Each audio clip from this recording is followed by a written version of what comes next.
A fight lies before us, A fight for action.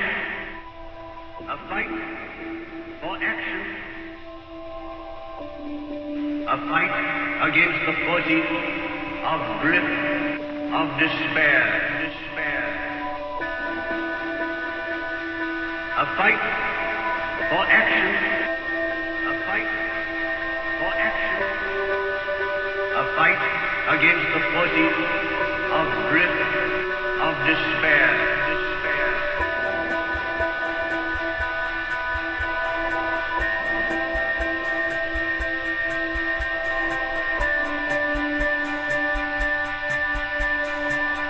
A fight for vigor, for vitality and manhood.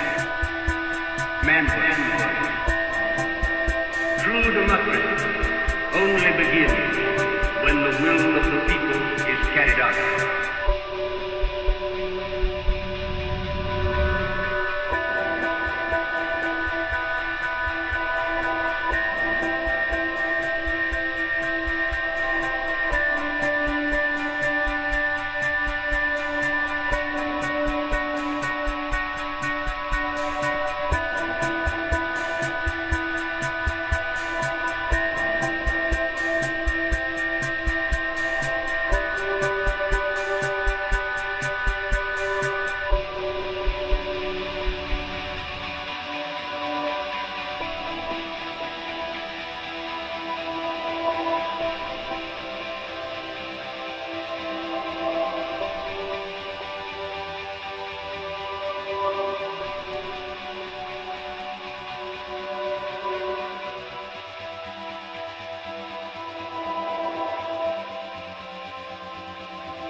We say at last that we've had enough of the old men and the old ways, and we are going to have a new movement for the new age in which we live.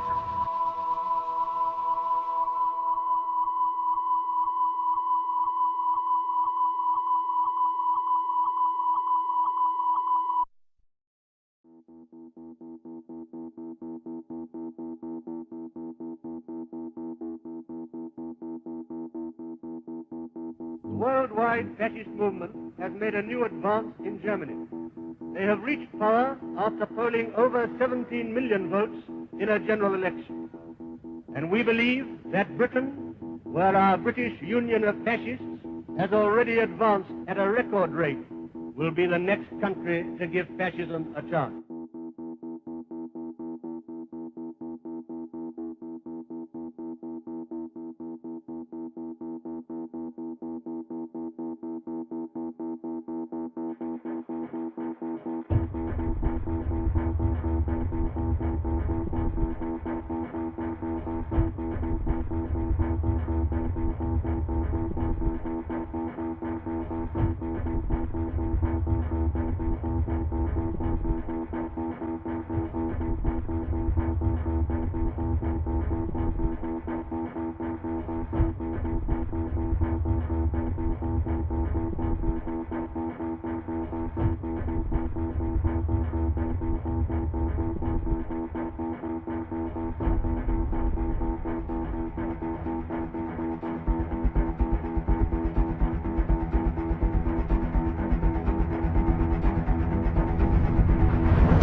London, 5,000 fascists rally to their mobilization for the much advertised march through the East End.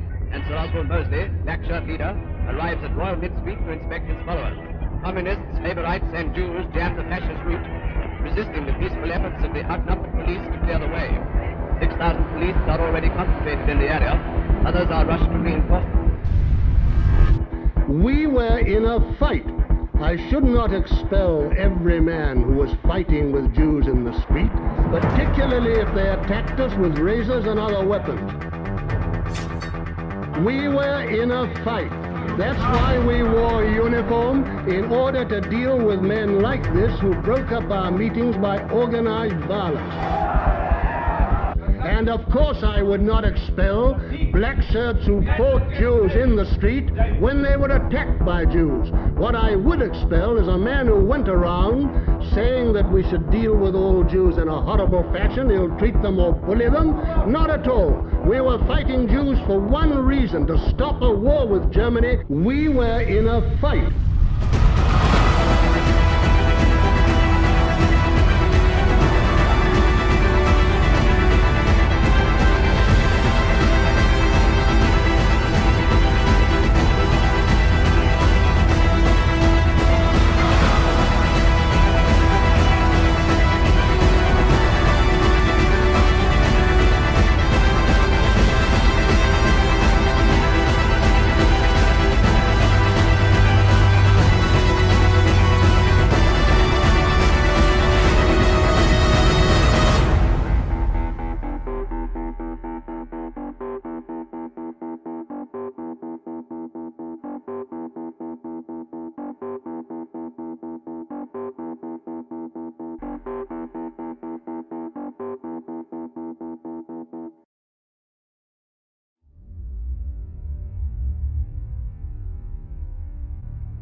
In 1931,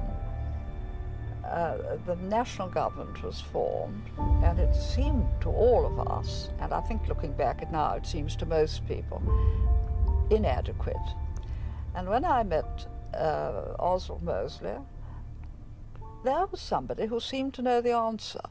It struck a tremendous chord in a great number of people. Well, now, looking back, one sees that he was right, and even political opponents have said that many times since. And had one taken his advice in those days, the whole thing would have been completely different.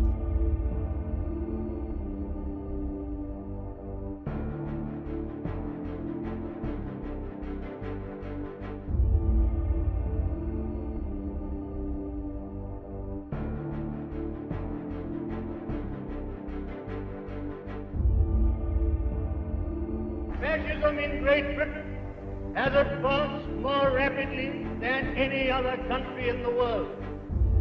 Not because our people had to adopt fascism, not under the lash of economic necessity as in other lands, but because they desire a new creed, a new and profound spiritual movement.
fascism is new to Great Britain. Because it is new, it will be attacked by some and laughed at by others.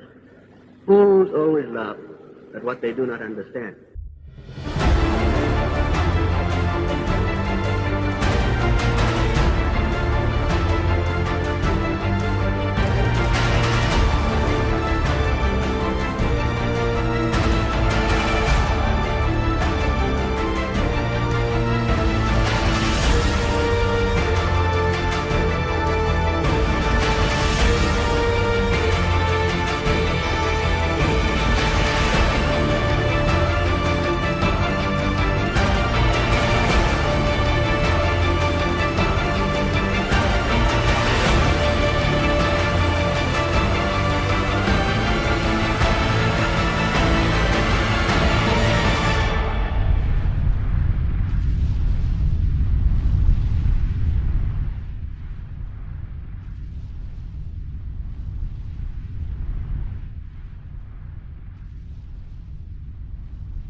Ladies and gentlemen, there are some occasions when it is good to take stock of the position, to see how far wrong we have been, or how far right we have been, see where we stand.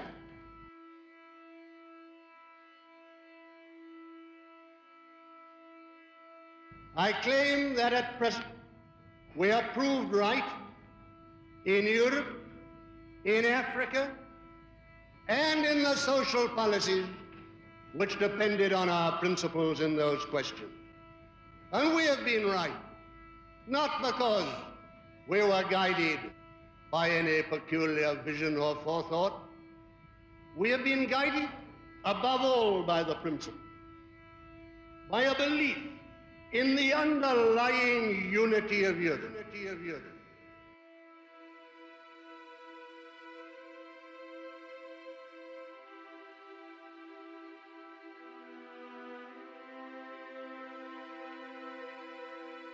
You may have observed that nothing really happens until the old show breaks down.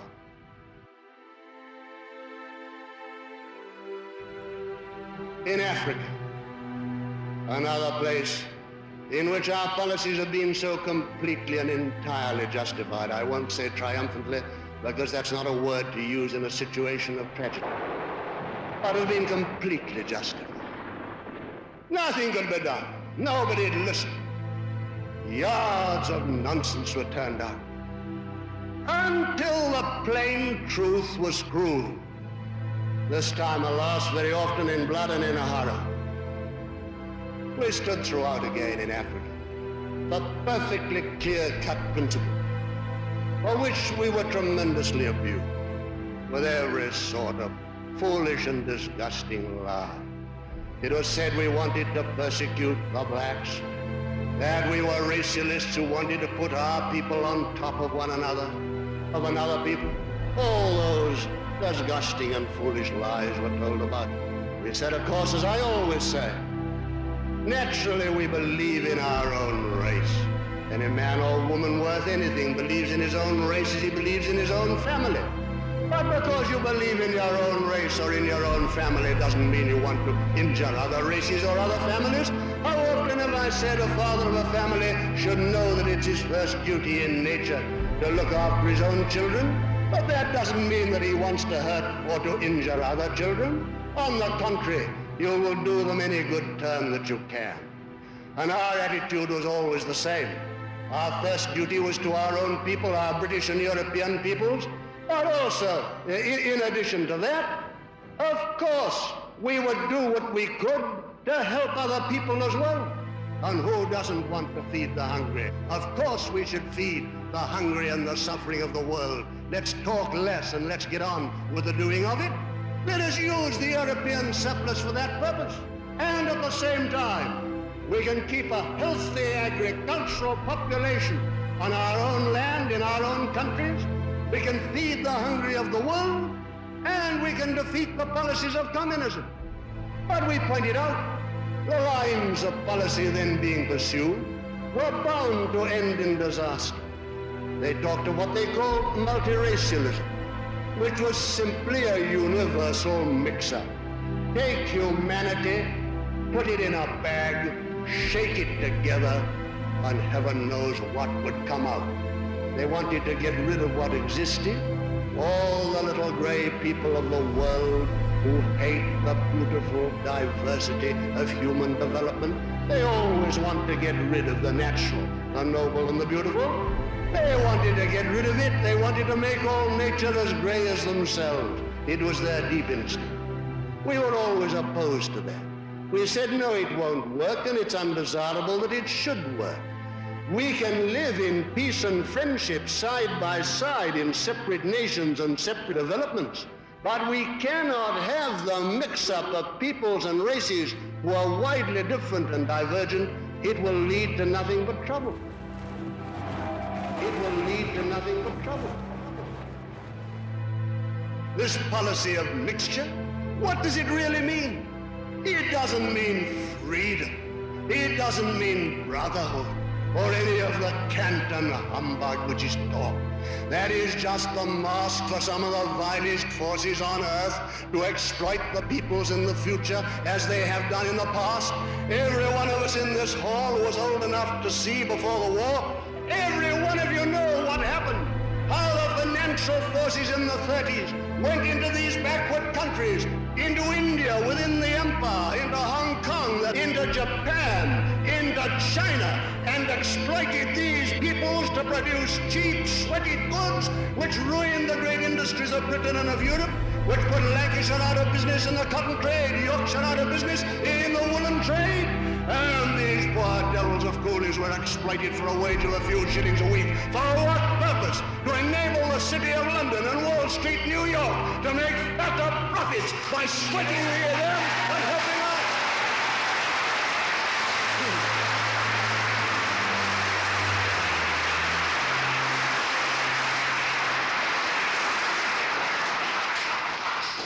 That is why it was done. That was the whole purpose. And with what result? China thrown into the arms of communism. The largest population in the world simply tossed as a present to communism. Because if you treat people like that, it's the only possible result. If there's no one to save them, no one to help them, and they've simply been ground into poverty and sweating and exploitation, what can you expect except they go communist as they did? And all these countries which have been exploited, thrown and tossed aside by finance, are now becoming the victims of communism. So finance seeks fresh fields of exploitation. Where do they turn? When the old people are exhausted. When many a poor laborer has died of consumption and of other horrible diseases in their sweatshops, or when they're exhausted fields of exploitation, where do they turn now? New pastures, new forests, fresh virgin land. And then you erect a Union Jack or another flag of Europe, and under that flag, where you allow these things to happen as we have done in the past, and those poor devils that have been sweated and exploited in Africa, like the other poor devils in China, India, and Japan, a great new field for sweatshops to be opened up, so that these new industries which we're creating in Britain today will be destroyed as the old industries were. Simplified, rationalized machinery with a few white surveyors, and then the masses of cheap-colored labor torn off the land and taken into the sweatshops to work and labor and cough their guts out with tuberculosis until they too are thrown on the scrap heap of the sweatshops. Is that worthy of Britain? Is that to be the future of Europe?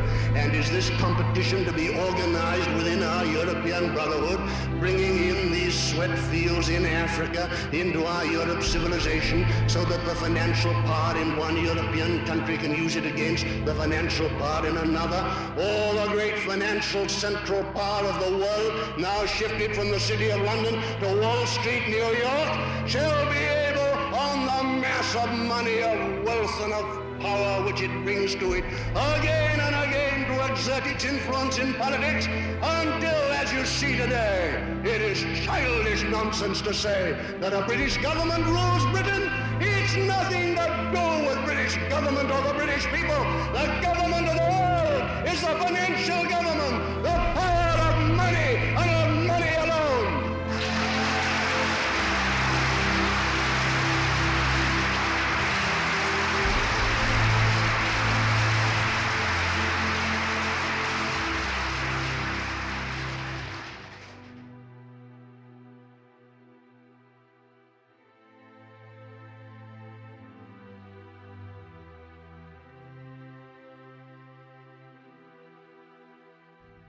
We have been guided above all by the principle, by a belief in the underlying unity of Europe.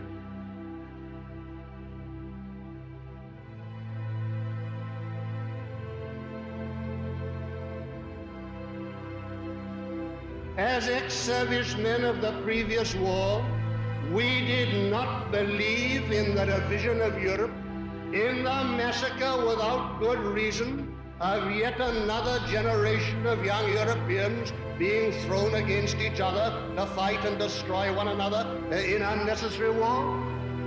And we opposed that war by all the political means open to us because we believed in the unity of Europe, and we did not believe in the division of our continent and the destruction of its young life without vital reason.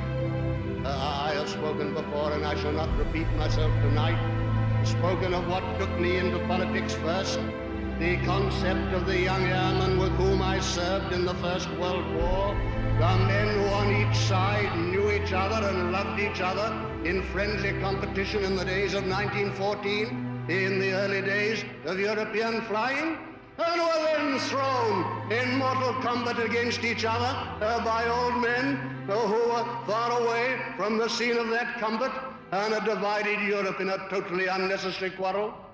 And I described how coming back, I and others resolved these things should not occur again. These things should not occur again.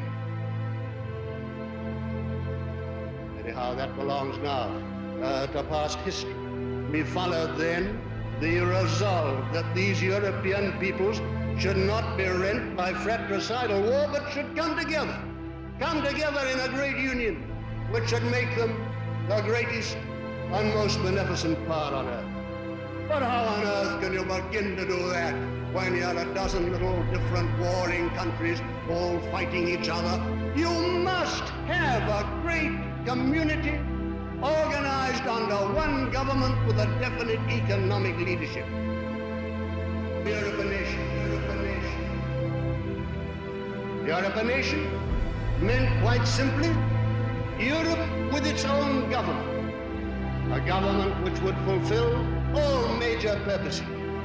But it did not mean a universal mix-up, the loss of all our national characters, turning Frenchmen into Englishmen or Englishmen into Germans or Italians or anything else. Anybody who's mad enough to try to do that, of course, could not possibly succeed. You couldn't do it in hundreds of years, not in centuries, not in a millennium. And above all, we want to preserve national characters, to drive still deeper in the soil of our continent the individual roots. When you make the great tree of Europe reaching up with its branches towards the skies, the roots of the individual peoples, British, French, Germans, and the rest of it, drive still deeper into their native soil. And the only possible security we can have in the modern world of continental politics is to have a great union, a big community, within which we can preserve our national identity. Our task is to do what we are doing, and we began at Venice to bring together the best as we saw them of the Europeans, to get them to take decisions together. First great step, after that the usual trouble, the difficulty, the struggle to move forward. Always in human affairs the same story, but willpower, endurance, and above all faith and belief overcomes all. And my friends, let me say to you tonight, that now in the decisions of Britain, which have been bad in recent years, you have the greatest hindrance to the final achievement of Europe. Or perhaps in that respect rests upon you, upon all of us, than any other people. Because if tomorrow the British people decided to do these things, the news of that would go like an electric shock of awakening and of hope right through Europe. Nothing matters so much as awakening our own people. We must bring Britain into this immense concern, which is going to be Europe, and is going to save mankind.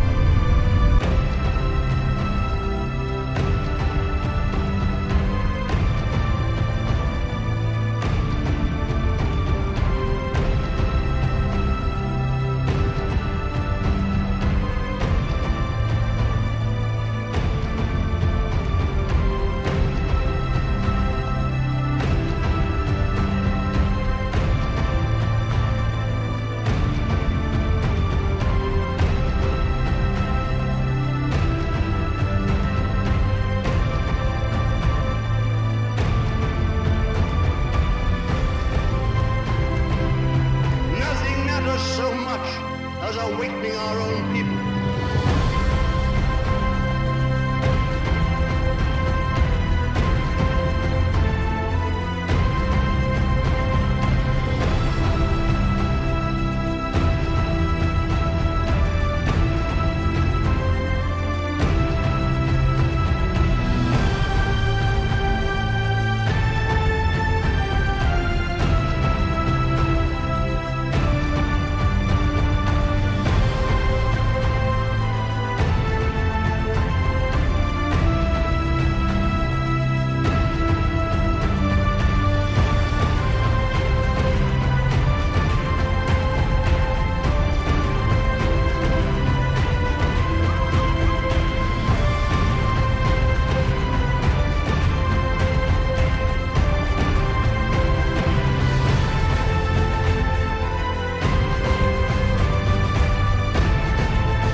British Union is the movement of the people of Britain. It is their answer and their challenge to the tyranny that today oppresses them. That tyranny is the money power of international finance, which commands government, parliament, and the old political parties. In the service of finance, an obsolete and decadent system is preserved, both in government and industry. Government is paralyzed by a system of universal talk in which nothing can be done, in order that real power may rest elsewhere, not in the hands of those chosen by the people, but in the hands of those chosen by finance.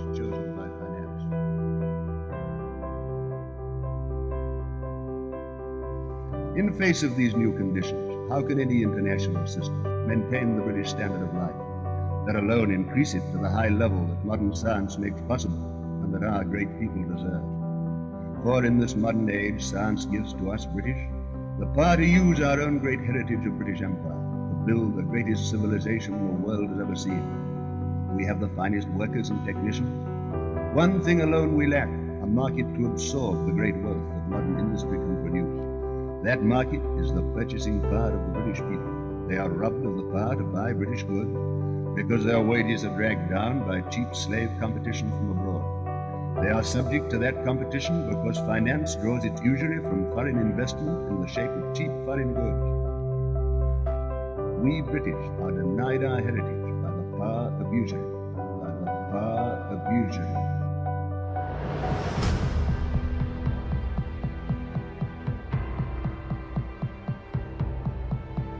So we challenge finance and the parties who have sold the people to usury.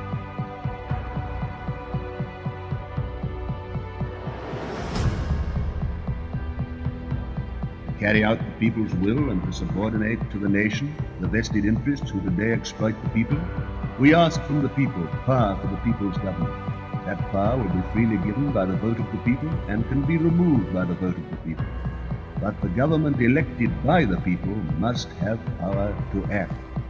If the people's government has not power to govern, then the money power will continue to govern.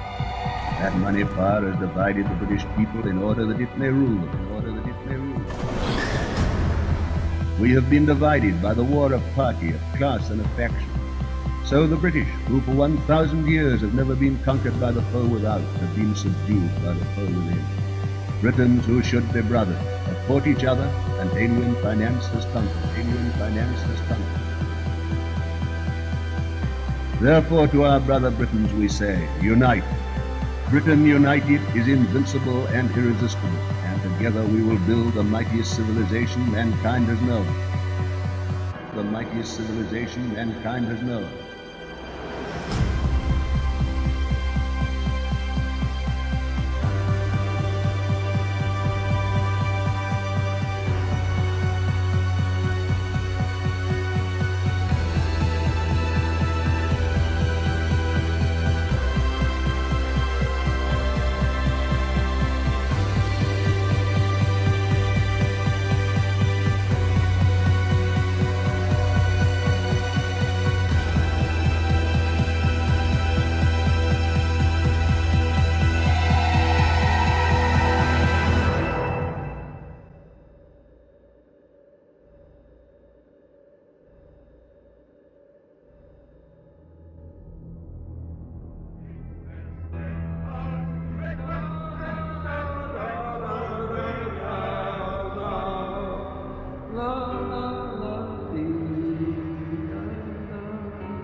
great meeting is gathered here tonight to hear the policy and faith of fascism.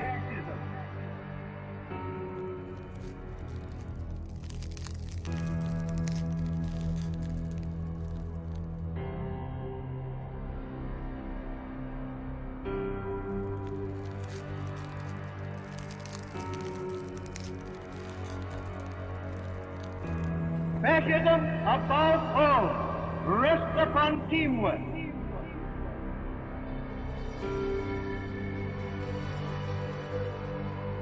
The ability to pull together.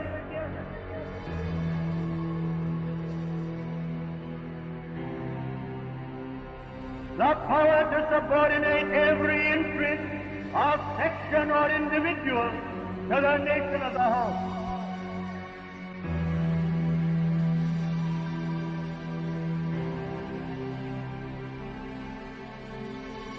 In the lives of great nations comes a moment of decision, comes a moment of destiny. And this nation again and again in the great hours of its fate has swept aside convention, has swept aside the little men of talk and of delay, and has decided to follow men and movements who say we go forward to action. Let who dare follow us in this hour. That is the permanent, the mighty mood of Britain. We say that England is not finished. We say that England is not dead. We say, and I ask you to say with us, lift up your voices in this great meeting in the heart of England. Send to all world a message. England lives and marches on.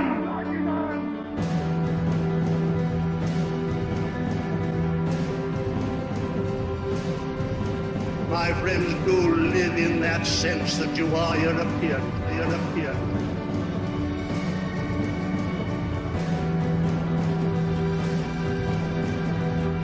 My friends, do live in that sense that you are European.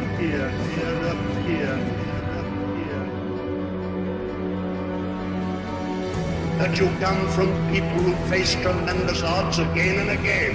That much is against you, but you've got within you that will, that spirit above all, that faith and that belief, which will lead the generations to come to look back at you in the pages of history with the proud words, to England, to Britain, to Europe, they were true.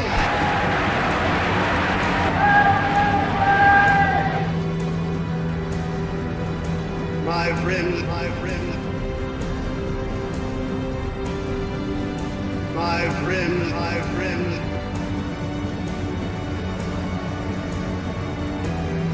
to live in that sense that you are European.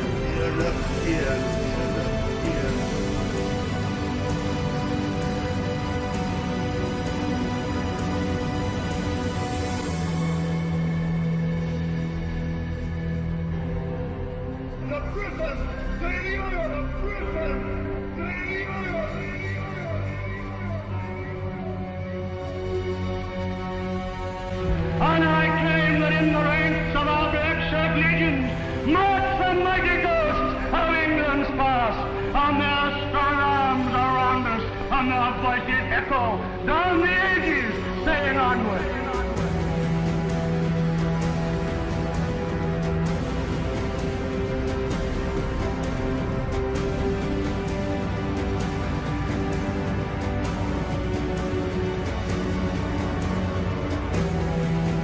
And our voices echo.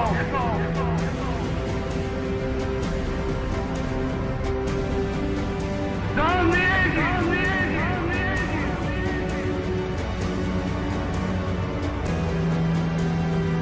saying onward.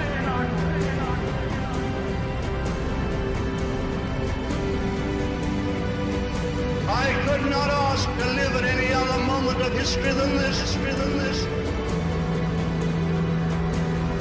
Because never has mankind, never has the human species been confronted with such possibilities, with such choices of disaster or of greater heights and greater glory, greater glory. My friends, do live in that sense that you are European, European. Do live in that sense that you are European, European.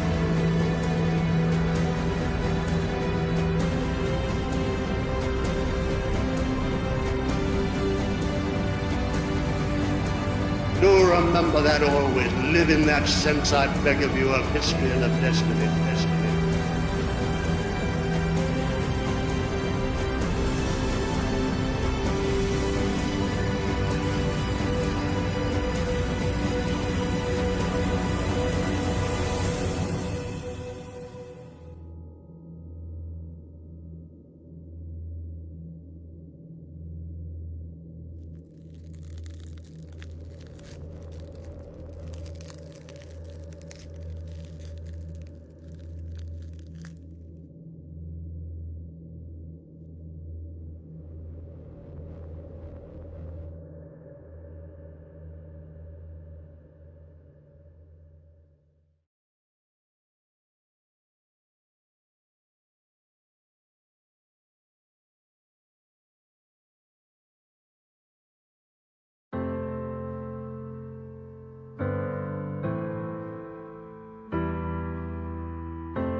I am speaking to you in the Cabinet Room at 10 Downing Street. This morning, the British ambassador in Berlin handed the German government a final note stating that unless we heard from them by 11 o'clock, that they were prepared at once to withdraw their troops from Poland, a state of war would exist between us. I have to tell you now that no such undertaking has been received, and that consequently this country is at war with Germany.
The war we opposed has landed Britain in the biggest mess and Europe and us all in the greatest danger our history has ever known. You can now judge the results for yourselves.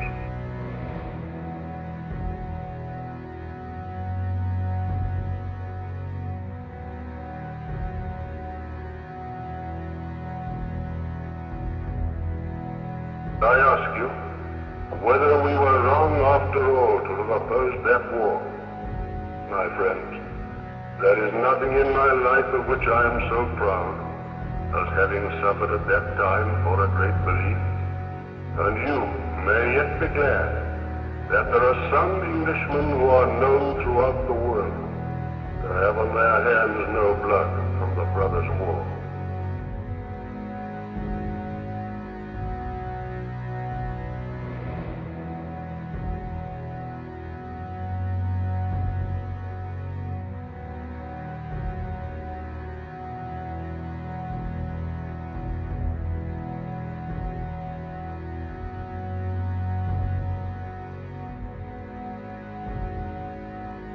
Germany calling, Germany calling, Germany calling.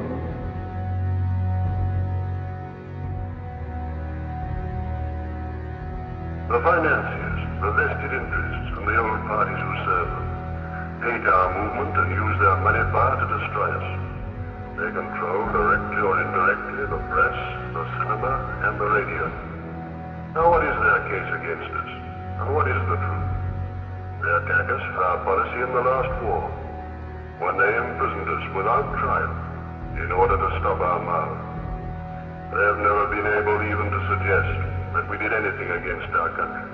We were patriots who had fought in the previous war, but we were determined to save the new generation from another unnecessary war, which would bring even greater disaster to mankind.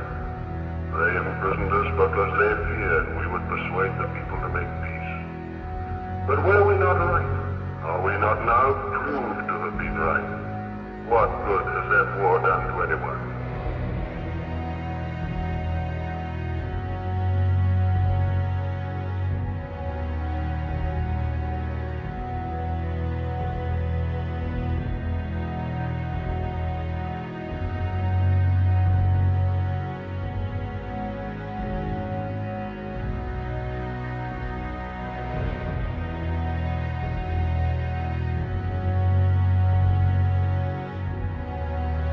My friends, you can begin now to serve our people, our country, and our brother Europeans. Enter the ranks of our movement and begin this great service. Our aim is Europe, a nation. Our creed is European socialism. This is the coming brotherhood of the Europeans. All shall serve each other within that brotherhood, but none shall exploit. You have the same spirit if you belong to the best of the British. Come to our brotherhood and strive for coming victory. The days of defeat and disaster are behind. The hard and testing days of struggle for the very life and soul of our country of Europe lie ahead. We need you. Come to us. I stretch out my hand to you, my old and my new companions. Together we will yet save the lands we love. Together we will build as a great reality the world of which men have dreamed.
So much of the past. Let us look at the future. What do we propose to be your judgment and decision? We seek only to serve you, the people. We can do nothing without your support and enthusiasm. All the talk about dictatorship is sheer nonsense. No one can rule. a great and highly educated people against their will. No one can do anything worth doing without the love of the people, which is only given to those who serve them with high ideals, wisdom, and courage. He said, Europe, a nation, was my description of what we mean. The union of the European peoples as a united nation. If we do not have true union, we shall still have national intrigues and division. It can be done, too, without war or oppression of other peoples.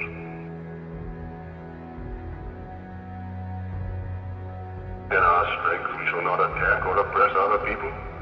In this way, all the peoples will be free to develop their own lands and their own cultures.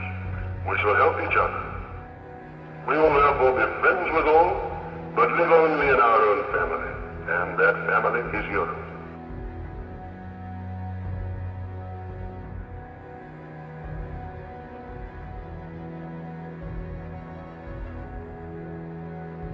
This is the coming brotherhood of the Europeans.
March the mighty ghost of England's past, and their strong arms around us, and their voices echo down the ages, saying onward. It's one of two people speaking there. It's reminiscent either of Hitler or of Charlie Chaplin's Great Dictator. Which is it?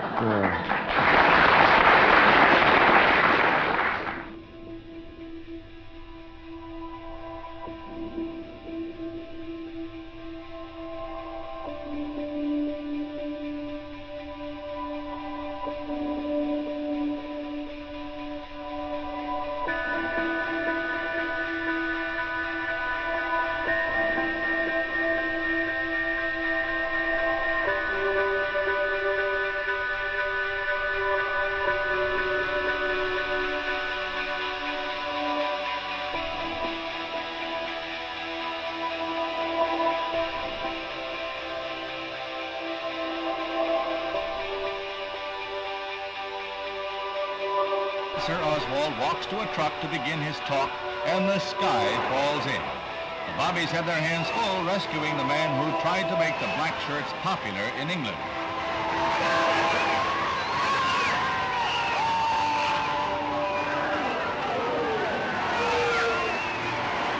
His dignity badly ruffled, Sir Oswald continues to his platform as the police hold back jeering crowds.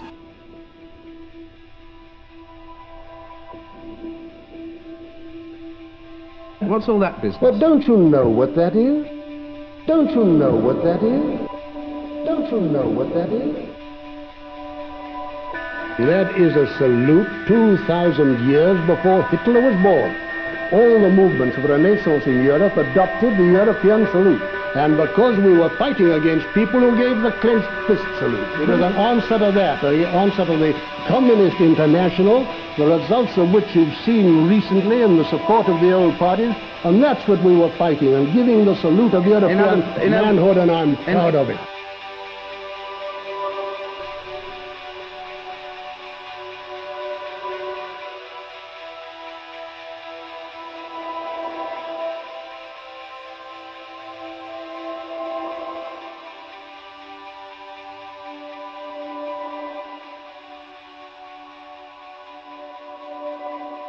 fight lies before us, lies before us.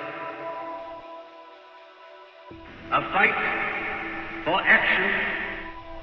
A fight for action. A fight against the forces of drift, of despair, despair. A fight for action. A fight for action. A fight against the forces of drift, of despair, despair.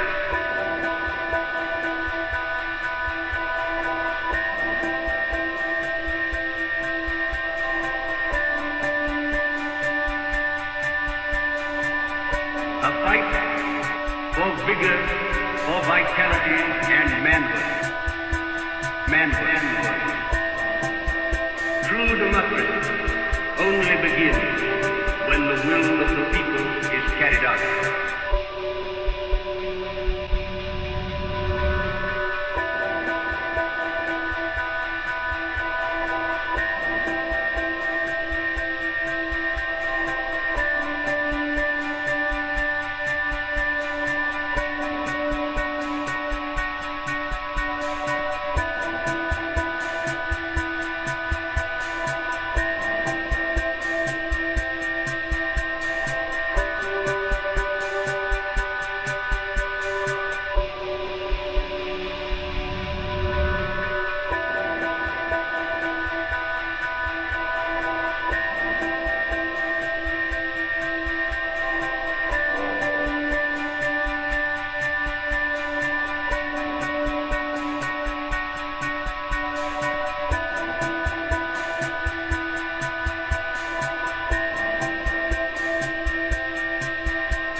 But in spirit I am with you always, always.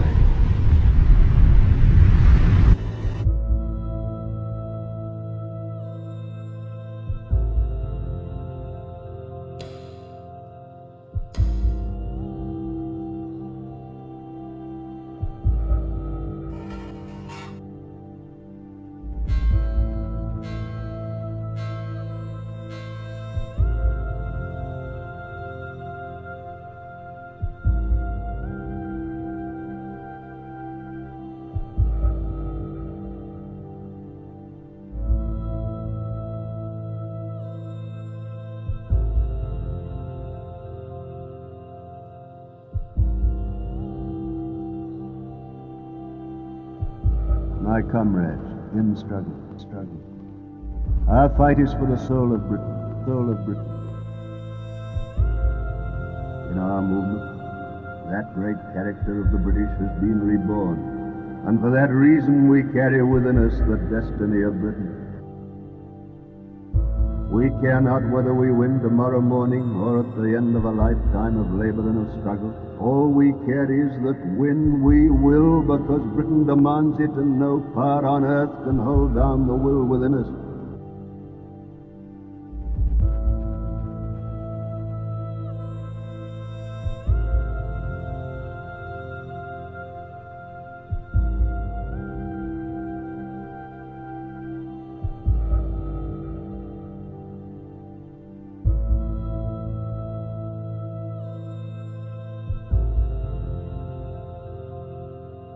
The first quality is the power to endure. Constancy, loyalty to cause and comrades, manhood and stability of nature, These are the qualities of the true Briton and the true revolutionary. Struggles we have had and will have, blows we have taken and will again. Victories we have had and will have again, yes, greater victories than even Britons have ever known. Through good and ill we march on, till victory be won, for this is the character of the true revolutionary.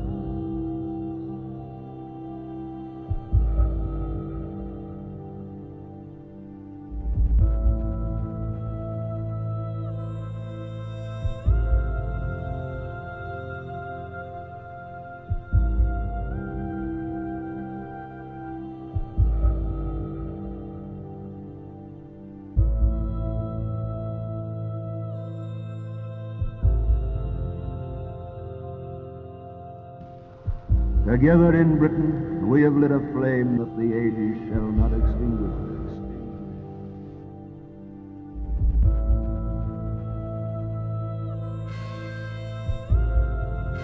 Guard that sacred flame, my brother black shirts, until it illumines Britain and lights again the path of mankind.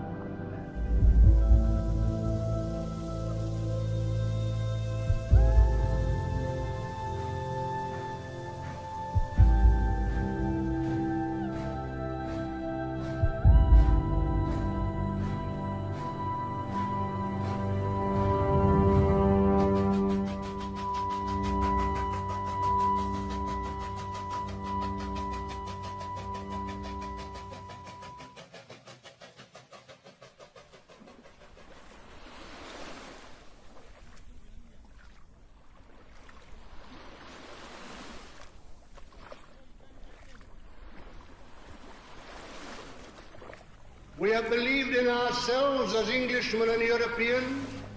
We have believed in our fellow Europeans, and we have believed in the destiny of Europe. My friends, it's all there. It's all waiting. Of course it can be done. It depends upon ourselves. You say, but again, we're scattered individuals. Everything's against us. Governments, money, press, television, all the new forces are used against us. All the great forces, all the material powers of the world, you say are against us. And so they are. You're quite right to feel that. And I don't underrate it, but I don't despair. And you shouldn't despair, because you, like I, have read something of history. You know something of the record and the achievement of the European. And dark as this hour is, it's no darker, it's not as dark as some of the hours you've known in European history.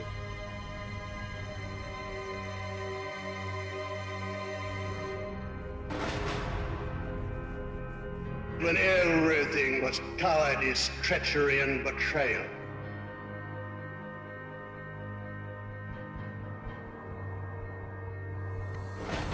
And when the Saracen hordes from far outside Europe swept right across that continent and would have come on over our own Britain too if they hadn't been stopped. And it didn't only happen once, it's happened more than once.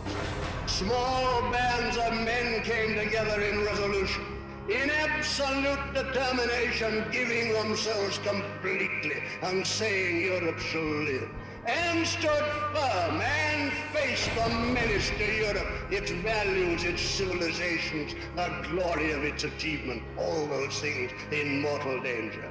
And they stood firm, they faced it, they came together, and more rallied to their standards, and those hordes were thrown back again and again and again. And Europe lived in triumph because the will of Europe still endured.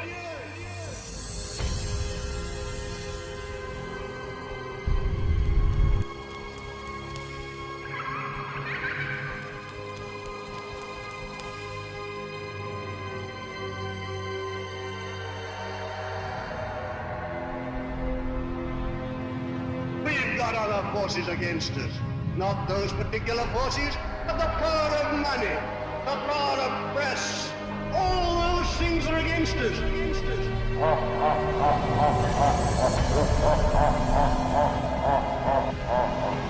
And how can you stop it? Stop it. My friends, by an act of will. an act of the European will.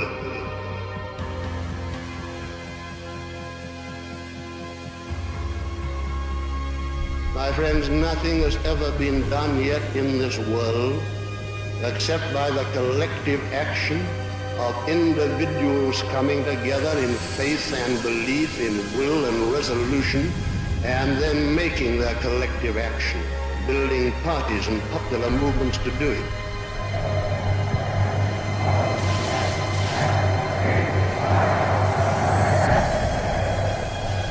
And that's what we have to do in the modern world. Defeat communism, and we'll rouse this will of Europe to do what has to be done. Because it is the will of Europe, the will and the will alone, which is needed in everything.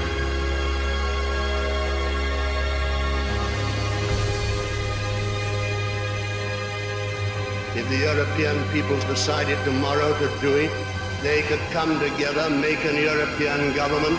They could sort the world out, sort the world out, sort the world out, sort the world out.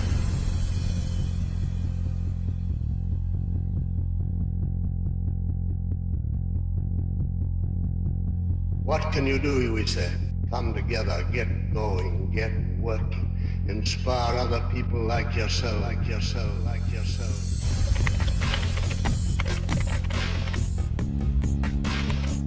But if we can bring together with us enough of people like ourselves, not only in Britain, but as we are doing in other lands with other friends and comrades of ours, in other countries of Europe, and gradually that force mounts and gathers strength.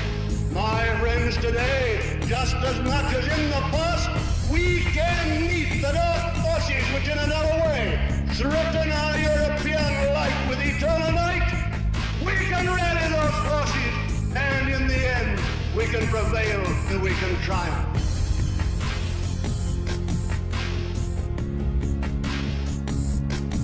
It's been done before, and it can be done again, be done again, be done again. My friends, it's an immense responsibility. You're living in a historic age. Do remember that always. Live in that sense, I beg of you, of history and of destiny. Destiny.